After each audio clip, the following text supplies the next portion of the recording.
Well, thanks everyone for being here with in this new virtual world. My first virtual conference, aside from webinars and things, so that's kind of exciting. So Ted and I are going to talk about using data viz to tell your story and grow your business. So the way we have it kind of set up here is that, and then I'll give a brief overview, and then we'll get into a very specific project that Ted and I and the Ecotone have together. So Ted, do you want to introduce yourself first? Sure. My name is Ted Carling. I'm a co-founder and the CEO of Ecotone Analytics. Tim Roman and I started Ecotone about 5 years ago to help people better understand the impact they were making, and then manage it more and better, I guess, is the elevator that I will end there on, and I'll kick it back to you, Arlene. Okay. So I founded Background Stories. We're a small team that focuses on creating visuals to communicate complex social and environmental stories in particular. So we try to take complex content, whether that be data, metrics, stories, whatever,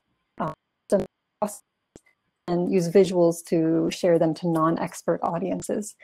I'm also a professor at the Minneapolis College of Art and Design, where I courses on data visualization, sustainability, information design, and a whole host of other similar type things. So that's us. And let me go to the next slide here. I guess to start off, the content goes back to my professor nature, where I like to start off with a little pop quiz. So people following directions, how much percentage better do you think they do than people following text directions alone? So if there's directions with an image or little chat, we'll see what kind of responses we get, or you can also just think to yourself, that's fine. So some people are saying so than those just doing text instructions. So actually, oops, 1 second. Actually, you may be surprised to learn that actually people do over 3 times better, so 323% than. So that's probably why when you're flying, if you're flying these days, or when you do again, in a highly visual format. You notice this particular example has almost no text, and that's also for multiple people to be able to see and understand what to do in an emergency. So another little pop quiz question. You think are data literate? We'll define data literacy as the ability to read, understand, create, and communicate data as information. So then type what you think, what percentage of the population are data literate. You can type that into the chat. So we've got some 20s, or sorry, less than 20. And actually, a study in 2017 is population are data literate, so not too far off there from the responses I saw. And another study that 32% of C-suite leaders are data literate.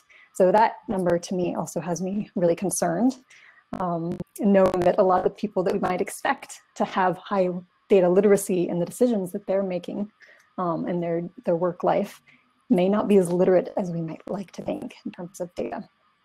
So one of the things we do know about data and helping people understand data is that it should be visual, right? So here's a quick example. These sets of data, 4 sets of data, X and Y sets. So maybe at a glance, you can say, maybe some of you know instantly what's happening in these 4 sets of data. For me, as a visual person, no, I can't tell at all. The thing that stands out to me is the point zeros, which of course we know is the part of the data. I do see a whole column of 8.0s here on the right in the 4th set. So that starts to tell me something, but the visual, of course, now we can see these same 4 sets of data, and we really clearly start to see what are the patterns, where are the outliers, what's happening with this data at a glance. So I do have a little cheat sheet if some of you are new to data visualization, but I'm happy to email you. So if you email, I'll send it to you after this. But this is a basic guide of the different types of graphs out there and when to use. Of course, there's a ton and more being invented all the time, which we can talk about a little bit later. But I do want to keep about how is this really used to tell your business story. And for me, the minute we start to put story together with data, we really reach this place where we can start to get at more meaningful and more emotionally connecting. So information only becomes meaningful to the extent that it evokes emotion. And I think this is equally true for data. You can throw a bunch of numbers at people, be really impressive numbers, but until you are able to connect with that individual, it's not necessarily that meaningful. So how do we do that? First, I want to share one very old example. This was Charles Joseph Menard. And this is maybe some of you before if you've done a lot in the data visualization community. But this is a visual map, and I'm blanking on what year this was actually, late 1800s or something like that. And it's basically showing Napoleon's failed march to capture Moscow in 1812 to 1813. So let's zoom in here a little bit more because there's a story in this visual and there's also a lot of data. And I think that's why data really starts to communicate here. Now with this graphic, we'll step back for a minute. I could have just given you the data, right? I could have said, okay, Napoleon's 1812 campaign to capture Moscow. Here, the first graph shows you the number of soldiers at the start and the end of the campaign. Start to see, well, starting so many, so clearly that didn't go so well. The second graph you start to see is another set of data, right? I could say, well, arriving and departing Moscow. So they set out to capture Moscow and they arrived at Moscow and they departed Moscow. It was almost the same number. So that tells you another piece of information. Not that many must have died in Moscow then. So what's happening here? Why did so many not make it through the campaign, but not that? Let's look at what's actually occurring. So this visual, it's in a geographic map format. The left-hand side, you see the soldiers their campaign. So this is at the border there, Krakow, I think it is. And the beige line are the number of troops that are marching, they're advancing. The black line, so they go up here into the right-hand corner, which is Moscow. Then the numbers turn around, and the black line, the width of that black line is the number of troops that are retreating. So you see beige, black, retreating. This also shows us a bunch of other information like the date. And when we start to zoom in here, we start to see more of literature and other geographic information. And this place I've zoomed in here, I think is particularly interesting because we start to see that it was 20 below. This is a Vermeer scale, so a little different than Fahrenheit, but enough similar that we know it's really, really, really cold. 20th of November. And they'd crossed this river, and obviously almost half of them here perished at that river crossing. May have been the story, what's the experience behind these numbers. We're not just looking at total soldiers starting off and returning or entering and exiting Moscow, but we're seeing their journey and we're seeing more of the background behind that. Which is often with highly technical individuals, sometimes scientists, engineers, and those that are really into the content that they're working on, which is great. And often these individuals they go toward this idea of, we have this amazing indicator that measures and they things, which is awesome. I love that. And most of our audiences, especially non-expert audiences, are They're more interested in, hearing a story, like show me the process, show me the results, tell me a story, this happens. So I think it's about trying to combine the data that you might have as an organization with putting that together in a story that a non-expert or someone outside of your organization, or in some cases even internal your organization, depending on the structure, helping them better understand what you're doing with your data. So I wanted to briefly ways that we've found that you can start to tell, or I like to say show your story with data. And there's 3 different stories. Let's jump into these. And showing a story is often about showing a process and is about showing a connection. With Bamboo, which is a housewares company, where they grow bamboo products and they turn them into plates and utensils in a particular place. And what you see here is the story of the product. It's grown a certain place, it's fabricated in China, across the ocean here to the US, where it's sold and used and consumed, and then it's biodegradable at the end. Throughout this story, also be able to attach the different eco labels that this company has to their name. So we can put those eco labels into context. I think this is a great way of structuring the data of what's the story behind the data. And in this case, those eco labels are kind of acting as what could be data points, different parts of the overall story.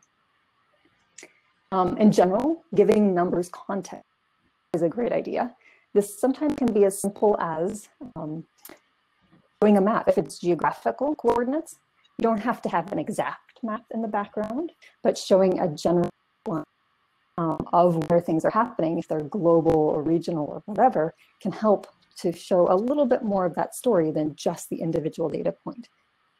See how your screens are set up. Sometimes the map in the background here kind of disappears, but there's a bunch of bubble diagrams with where these different, in this case, workshops were happening and the quantity of participants around the world. Here's an example of numbers. So on the bottom half of this is a sign for showing pollinators at a Cliff Bar facility. The number of times a pollinator has to visit different foods that we eat, fruits and nuts, to develop into an actual fruit. So for example, it takes over 20 visits from a pollinator to develop the strawberry, showing how many, the lines of the pollinators visiting to those fruits and nuts. We're trying to make it real for someone. And another quick example on this, this was a project kind of self-initiated, annual reports that come out where we were trying to kind of input into this highly technical data, the life of that story. Here's a zoomed in version of when all of this stuff is happening with the graph. In 2019, so hence the numbers are a little off there, how old they will be during this data so that you have data story. I think too often these things are removed in our daily lives. And then just last, another quick way, which I think has current virtual world, it's hard to get physical context, but I do believe that integrating information and data into a really cool way of establishing that connection and showing your story and helping people connect with your story. This project is a bicycle count where there's a projection showing how much money, by choosing to bicycle, you're saving society. And this is another example. This is a question survey where we invite participants to have a color of yarn based on either their age range or their interest. Use Likert scale, so on a scale of 1 to 10 questions, survey questions basically, but in a fun visual way where you can see yourself within the context of everyone else who has responded to this. So you have your own story as well as the full story of all the other participants. So I think examples of some of the ways that you can start to integrate data and show your story. And now we want to focus on a particular example with looking at conveying Ecotone's impact data. And I think this particular project of these different examples I've threw up here, these categories, I think this project, we really aim to show the stories and to give numbers context. There's a little bit of a component in there too. So Ted, do you want to talk a little bit about how this came to be and what the goals and everything were? Yeah, definitely. So like I said, Tim and I started Ecotone about 5 years ago. And the first 3 years of that, we're really figuring out how to measure people's impact. Industry itself is probably, on the social side of things, about 20 years old. On the environmental side, a little more mature because, you know, when you start something on fire in a room, you can vacuum out all the gas and start to understand what happened. But when you teach someone to read, as a first grader, what does that have? What kind of effect does that have over the course of their life? So the industry itself, luckily for us, was coalescing around this idea of social return on investment at the time. Still a little bit more on the wonkier side of what's possible. If anybody's familiar with the United Nations Sustainable Development Goals, those are a high level kind of grouping 17 different areas in which the world could use some help to try to make sure that it's a equitable and thriving place by 2030. There's also another framework out there called the Impact Management Project, which kind of goes into the who, what, where, when, and why. And I mention these only to say that we're trying to use these globally agreed upon frameworks to help our clients tell the story. They're making some amount of good in the world, and they would like to communicate that in more of a mathematical way than just a pure storytelling way that has been the tradition in the nonprofit foundation and giving spaces up until the mid 2000s, when this new methodology for social return on investment started to become a little bit more mainstream. In the process, we found ourselves working with Better Futures Minnesota, who help men at the highest rate of recidivism find employment, deal with any health issues they have, and a whole wraparound services model. That's pretty awesome. They also do demolition deconstruction, so they help homeowners or building owners who want to take a building apart and reuse the pieces that can be reused and recycle properly the pieces that can be used, which has a huge effect on the environment, in the idea that you don't just smash it all into a ball and then throw it in the garbage, but reuse the 2x4s because they're still useful. We just want to reorganize how they're put together. So yeah, in that process, the folks over at Better Futures wanted us to figure out what their social return on investment was. And lucky for Tim and I, we met Arlene at, I think, the Impact Hub at a brown bag lunch 4 years ago or so. And we had those spreadsheets that we are all familiar with that, we put those in front of, oh yeah, you have the drafted one. There it is. So yeah, part of what the math ends up being is to whom the benefits accrue. And this is how we were describing that at the moment. And Arlene saw something in this that I think we'll talk through here. Great. Yeah, so this was their data sheet, which when you first look at it, I, as a more visual person, felt really lost. But fortunately, Ted here, and I was really amazed by the story and the fact that we can measure impact of an organization like this. So we started bringing how can we start to show this more in a story format. So just kind of jumping through the process here, where we chatted, we made a lot of notes. I was trying to understand how does different pieces of the data attach to other pieces of data, and how do we just show that story over do a lot of sketching too, to try to figure out how can we start to integrate people into this data and show to actual, while at the same time trying to think about what is the best way to demonstrate the data flow, so the actual visualization part.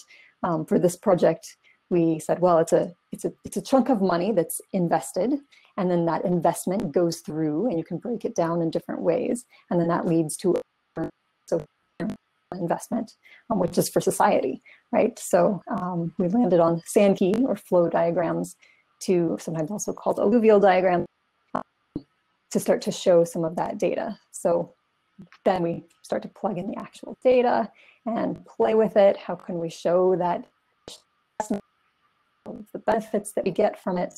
And we have a number of different iterations of this until ended up right around here. We've since kind of evolved our project, but Tim and Ted, they begin with T's, and sometimes I just lump them all together.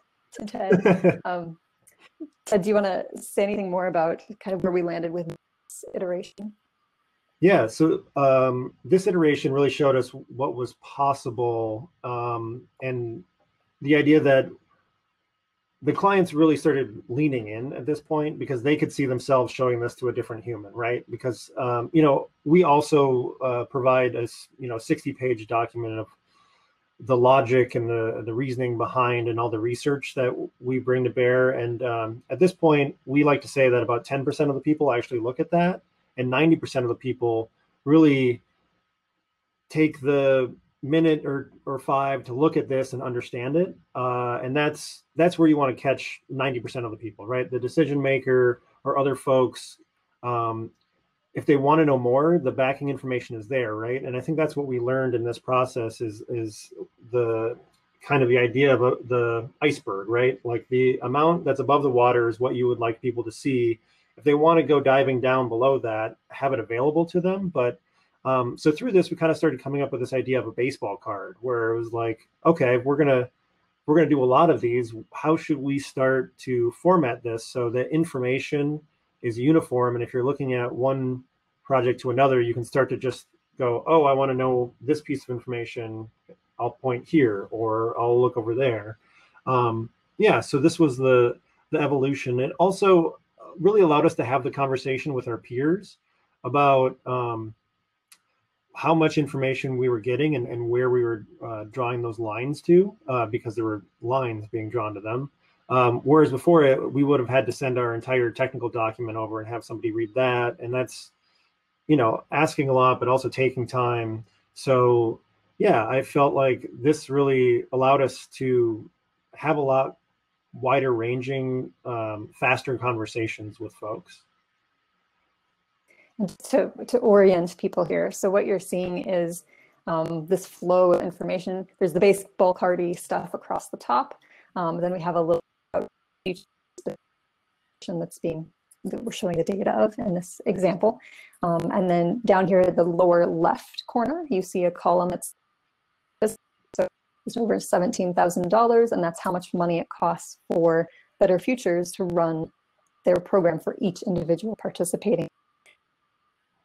Number grows to the estimated return on investment, 38,000+, and how that breaks down into all of these kind of in this industry of impact investments are maybe familiar with, but a less expert audience like myself and maybe some others on the call here, we don't have our heads in this space. But I think this third column then of who benefits to get at for non-experts of, okay, so all of this money, we see what the benefit is to taxpayers, what the benefit is to victims in society that crime happening out there, or have less crime happening, benefits to the participant's spouse and child, and of course, the program participant. And it's also interesting, I think what I love about Ted and Tim's the details of the county level of taxes, Minnesota state, as well as federal government taxes. So we start to see individuals. A later, yeah, go ahead. Oh, and as also as part of that, our clients can start to see the different buckets of money they should be talking to if they're looking for investment or grants. Because as they save different stakeholder groups money, it makes it, the return on investment language starts to get easier to understand for those stakeholder groups. Mm-hmm. Over time, iterative process as we work together, we started to see that there was a need to put a little more information, maybe package a two-pager thing. This is an example of that, where we had the Sustainable Development Goals, which are nice icons to begin with. On the left, more organization. We went through several of these versions, also for several different clients of Ecotones, and you see it's still text happening there, especially on that first page. So where we've landed more recently is getting much more visual, we call them impact overviews of basically something that's provided digitally, but also I understand printed quite a lot as a. So this shows it's a 4-pager that has a cover that's highly visual. You see in the upper left of your screen, then an inside. And then there's also a back cover, which you see in that bottom left of your screen. So it provides a lot of different opportunity to be sort of more of a showy piece for the clients. And maybe I'll click through. These are some of the ways that, again, this is sort of a templated thing, but there's a lot of variation that occurs based on the needs of the client that Ecotone is a few of the organizations that have been featured.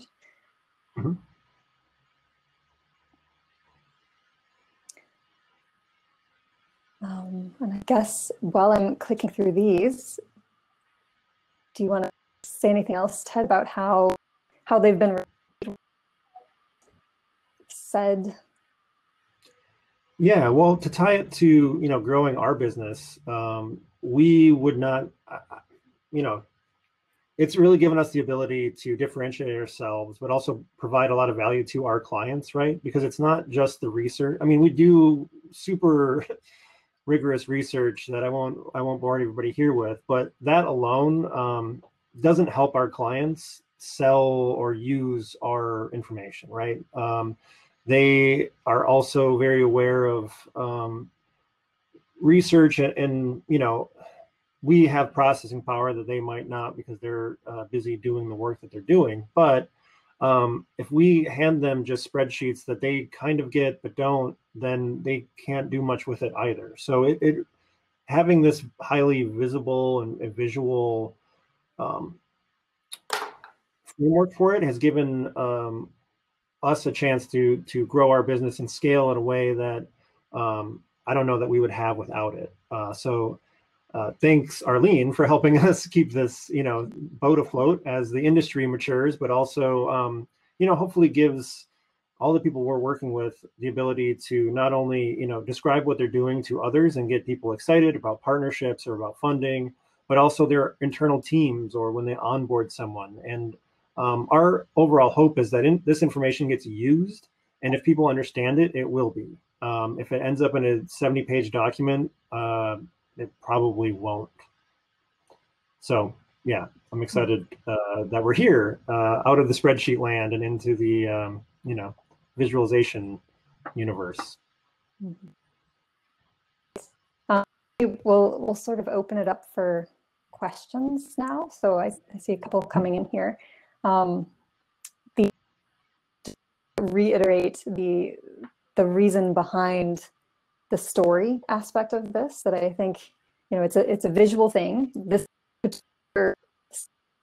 visualization, I would say, this requires either this isn't quite for non-experts, like the audience for this, investors or people that are looking at a lot of these things anyway. But usually when they're looking at this type of information, they're looking at a spreadsheet that's more like this. Or maybe that is what they're looking at, but it's a very different experience to go from a spreadsheet like this to being able to see the flow and better understand how people are being impacted here. And I think also the we do with other content is that we provide more images, provide testimonials from the people whose lives who have participated in these programs and whose lives are being changed. And that's one of the things that this overall folder really starts to show, that you're not necessarily seeing when we just show you the center spread here. Yeah, trying to marry some of the right and left brain to get to that whole story. Yeah. So I see a question here from Mike about, is there a platform like this image that changes in real time? And I would say earlier on, that's something that we have looked into. And at the moment, this is kind of a custom, for those of you who know, are in the data viz world, you see that this is a fairly custom graph. So we're going to Sankey, but it's starting at a different number than we end up at, which is the box visuals there. So I could definitely see a future where we start to have that updatable data in the future. Yeah, to a certain extent, Tableau will create Sankeys if you break it in the right way. But first, they don't look nearly as visually appealing as this. But second, to Arlene's point about being smaller on one side and bigger on the other, that you can't break it that far. I know there are some other random tools out there that will create Sankeys in the world, but none of them are connected to a real-time data set that we've found. And there's a question, hopefully I pronounce your name correctly, or if I don't, apologies. And they say, how long did the process take until you reached that? So I'm guessing you mean this particular layout and spread, a way to visualize it. I would say it was a very, we weren't working full time for months, but I think we did have different versions that we would run past the team, the end clients, other impact investors that are out there, the end audience. So I think that's all a very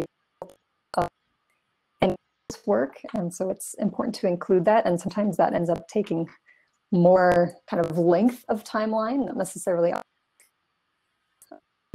hours of coordination, probably in this case more so for the Ecotone team, but overall, yes, quite variables involved, but I do think from where we started, from just looking at the data,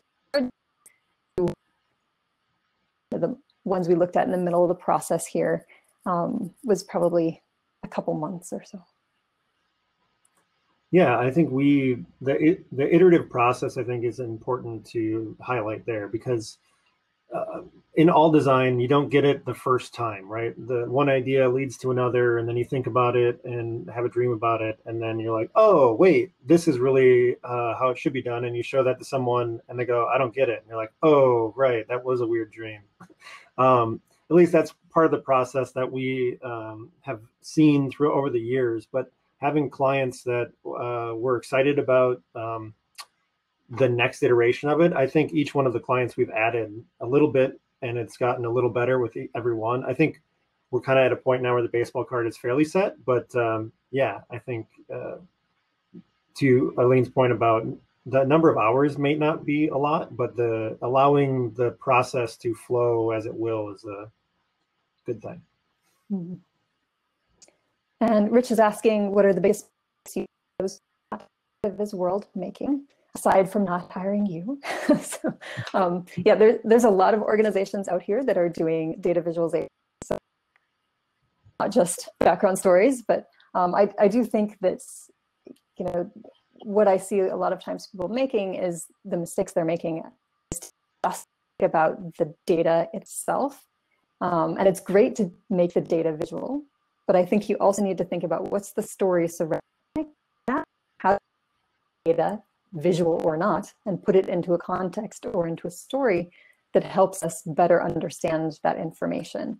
Because data sets or data points out of context, that actually doesn't do much good for anyone. And we can make them look good, yeah, but we start to show what's the context that that data set or data point emerged from. And so that's where I feel like more of these visuals, really thinking about how do we lead people from, you know, whatever they were just doing of helping their child with online learning, get into this world of impact investment and like gradually lead them to the specific point that we're trying to make.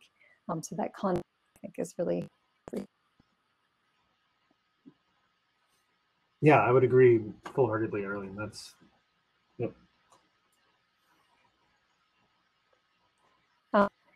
And Rich also asks, what's the low-hanging fruit you would suggest us common folks start with as we attempt to present? Ted, do you have any thoughts on that one? Yeah, I mean, I think, you know, Excel has a fair amount of different graph options, and it's good just to start there. I've played around with, so our process is a milestone-based process with 6 different meetings in it, and we were trying to figure out how much time we spend in between each milestone. And with just the raw numbers sitting in front of you, it gets a less easy to see. But graphing it, even though the graphs weren't lining up perfectly, you start to get a shape, and that shape usually feels right? I mean, with this type of a project, I guess. But then from that, we were able to highlight the Gantt charts we use for project management in different shading. So we knew that like the SROI math part is a heavier piece. So that became red on our Gantt charts moving forward. And the other time brackets were yellow and green, depending on how hard they were. And so now we can really see like, oh, wow, we have 3 reds in a row coming up. We should, you know, understand that when scheduling our next projects and like everything. So I think starting somewhere that you know how to use pretty well, a tool that you know pretty well, and then call Arlene. Yeah, I like what you say about thinking about color, and we love it when people collaborate with kind of come to us with trying some experiments already. I really enjoy that, you know, in my world, data and especially visual components are part of language. So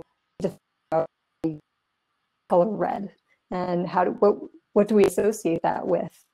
And how is that different than the color green? And that may be different in different, right? So all of these visual components, whether it be color or line weight or distance or an icon, or they all start to show and tell more of a story than the numbers and the words alone. So I think what content you actually want to portray, that's the first place to start. What's your objective? And then text and set up that story for your audience, being really specific to who is your audience and what is their current understanding. Are they starting from 0? Do they need some hand holding along the way? Then maybe you need to get really broad and communicate. If they're already fairly familiar with the content and the subject matter, then you can delve deeper and get more. So we have about 5 minutes left of the session. I'll put up our contact info here to put any more questions in the chat here. And I'm trying to think if there's anything that we meant to cover and we haven't yet. No, I mean, I think generally speaking, the world is becoming more visual. You know, articles are now just the headlines, and Twitter is as much reading as anybody really wants to do. So if you want to get your information out there, I think, you know, like Arlene was just saying, understanding what you want the person on the other end to understand, and then making it as visual as possible is going to be an ever more important part of human existence as people get faster.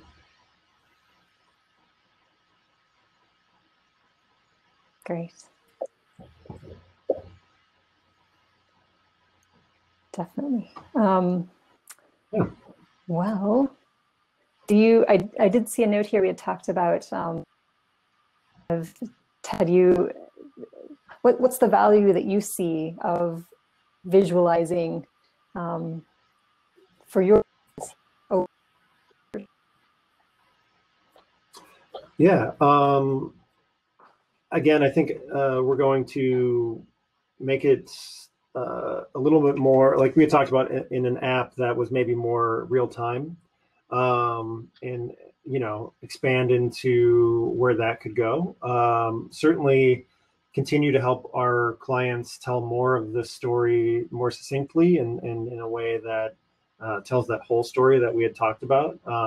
So the value for Ecotone is really intertwined in our business model, and I guess we'll just be borne out as we continue to scale, and hopefully again make this information that we're working on more accessible to more people, so more impactful as we get the chance to work with more awesome organizations working on stuff. Yeah, I don't know, Arlene, where do you think the data visualization is going to go in the next 3 years? Yeah, so the specific to the impact investment stuff that we've been working on together, or in general? More particularly.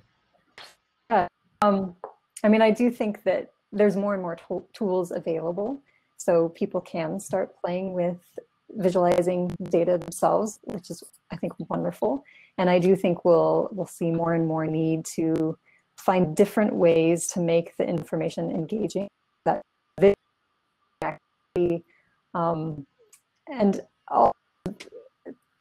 hopefully new ways of presenting information, so that just there on some, virtual platform that I'm sure these days we're all getting very tired of. Yeah. So seeing things through our phone or on screen or virtual conferences, which is great. It's great that we have this option available to us. And I think hopefully some and presenting information will arise from this that will help us better interact with things, maybe in person when we, for example, or new ways of kind of putting that virtual data together with that. I'm excited to see what emerges there.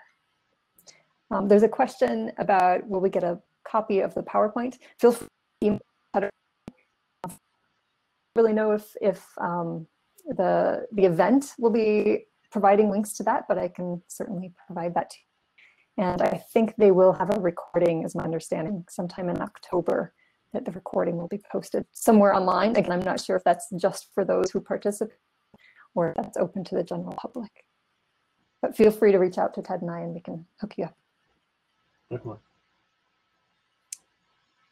There's another area you believe stands to benefit most from improved visualization, maybe because legacy culture hasn't moved there or because of some other reason. Good question. I guess Ted and Tim and the Ecotone team and the background story, both really social and environmental content. So I'm very passionate about that, and I really believe that individual and community actions impact global environment and society.